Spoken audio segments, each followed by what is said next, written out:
Hi, it's Stacy Cacciatore with Clemson University, and today I'm going to be talking with you guys about Kenneth Burke. Specifically, I want to talk about some of his thoughts and his theories that were shared in Grammar of Motives. Specifically, he developed a 5-term system for analyzing motivation called the Pentad. Burke's dramatic Pentad is comprised of act, agency, scene, purpose, and agent. I'm going to go through each of those today, as well as an example of a study that I read that uses some of these components to help analyze a common problem. So Kenneth Burke said, act, scene, agent, agency, and purpose are part of the Pentad. Although over the centuries men have shown great enterprise and inventiveness in pondering matters of human motivation, one can simplify the subject by this Pentad of key terms, which are understandable almost at a glance. They need never to be abandoned, since all statements that assign motives can be shown to arise out of them and to terminate in them. So bottom line, these are really simple terms and a simple way to help explain motivation. That's what he's saying here. So when the first one I'm going to go over with you guys is act. So with the act, what we're looking at is the response. We name what took place in the thought or deed. So for example, if I use the example of, let's see what the motivation is for a student to go back to school to pursue their PhD. Okay, so the act is studying or going to school. Okay, that's the action. The next thing we need to look at is agency. So the agency is the stimulus. What means or instruments were used?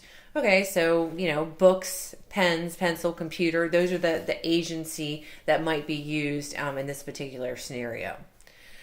And then we look at the scene. Now, the scene is the situation, the background of the act, the situation in which it occurred. So the school, that's an example. And then the purpose. The purpose is the target, the why, the motive. So for a PhD student, it might be a future career aspiration, would be the motivation for being in the program and staying in the program. And then we look at the agent, which is the person who performed the act. So that's the student, his or herself. So looking at, the real life application I went through, the actor being the student, the act being studying or going to school, the scene is the school, the agency might be the books, and the purpose would be a future career. So it is a really simple way to take those thoughts and the bottom line of what someone's motivation is, just boil it down to those top things. So what I want to do now is actually talk about application of some of Kenneth Burke's theory, specifically around agency, in an article that I read called It's Not Your Fault by French and Brown. It was written in 2011. It's a scholarly article that was published in the Southern Communications Journal.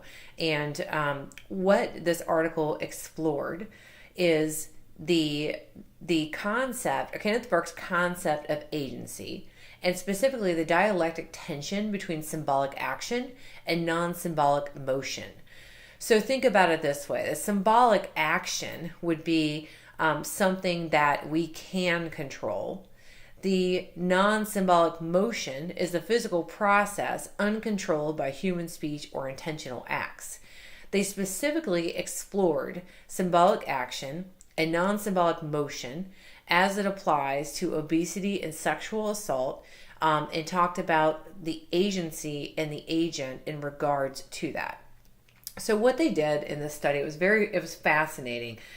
They explore both obesity and sexual assault, because if you think about it, those two things do have something in common when it comes to specifically what they were looking at, which is the concept and the contrast of symbolic action and non-symbolic motion. So in the case of obesity, there are really two schools of thoughts on that. So there are some who believe that they're proponents of symbolic action, meaning that they think that someone's willpower should overpower their non-symbolic motion, which would be things such as the metabolism or genetics, that type of thing. So they think that basically willpower should overpower your genetic makeup. So your symbolic action should override the non-symbolic motion. As a result of that, And again, the reason for the connection there is because both obesity and sexual assault, they both embody linguistic choices that oppress and control women's perceptions of agency and their ability to free themselves from guilt and shame. So in both issues also revolve around the belief that the agent can and should manifest control over her body.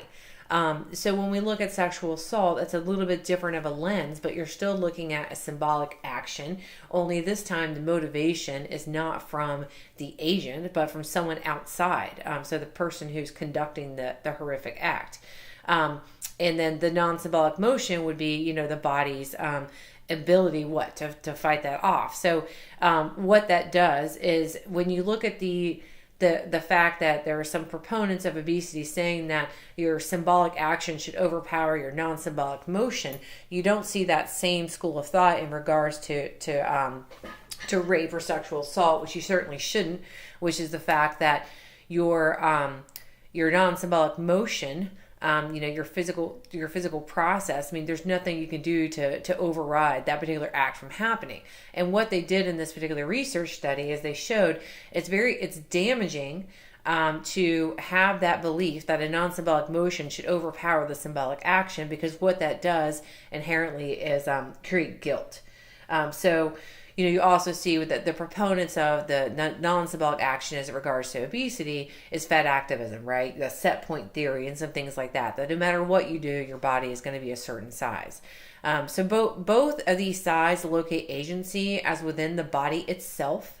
So from an obesity standpoint, the body claiming it wants to be healthy, right? They're assuming that your body wants to be healthy.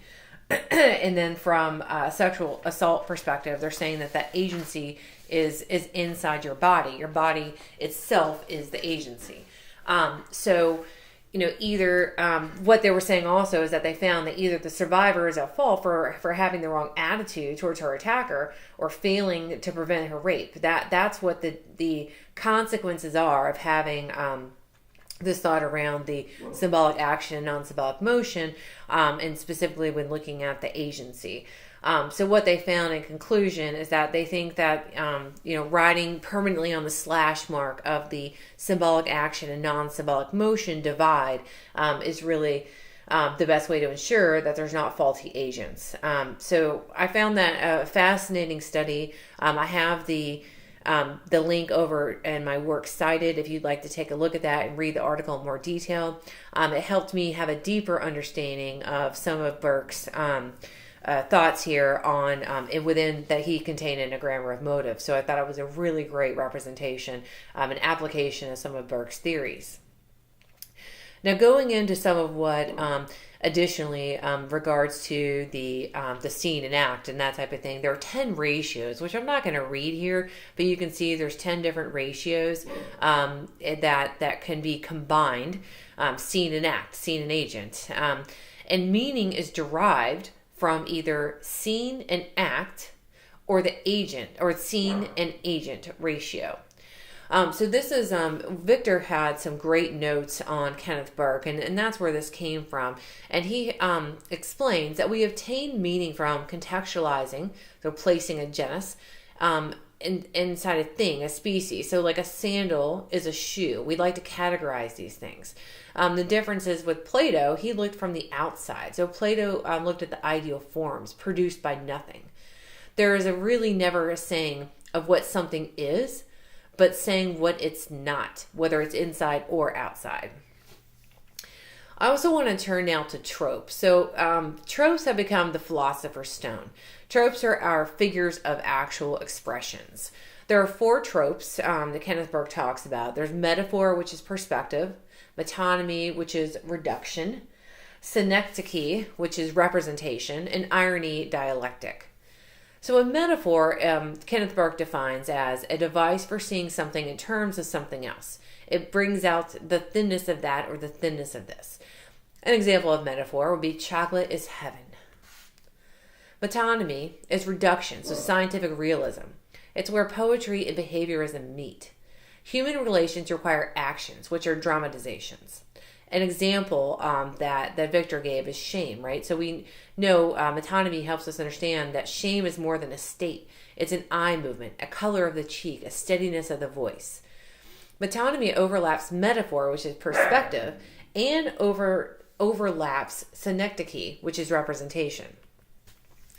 Synecdoche is representation and a substitution of a part for a whole. So, for example, calling business people suits, or using the word Coke as soda, or saying the White House for individuals who work in the government. So what you're doing is a part for a whole. So what's the difference?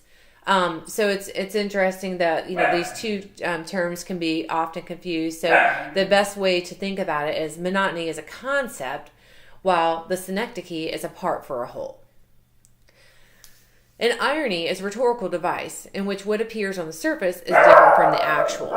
So I said, isn't it ironic, like rain on your wedding day or a free ride when you've already paid? For those of you guys who also are from the 90s, you might get what I'm getting at here. Alanis Morissette and her great song in the 90s, Isn't It Ironic? So those are the examples I could think of irony. Those of you guys who were around teens and 90s might get that one.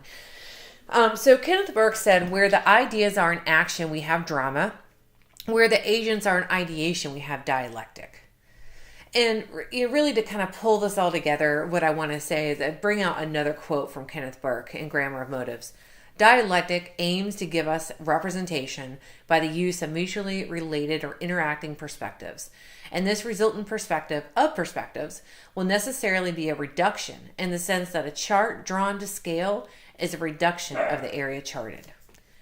Thanks so much for staying with me here through this overview from Kenneth Burke and Grammar of Motives. I hope that this helped you better understand some of the topics, and I look forward to chatting with you guys soon.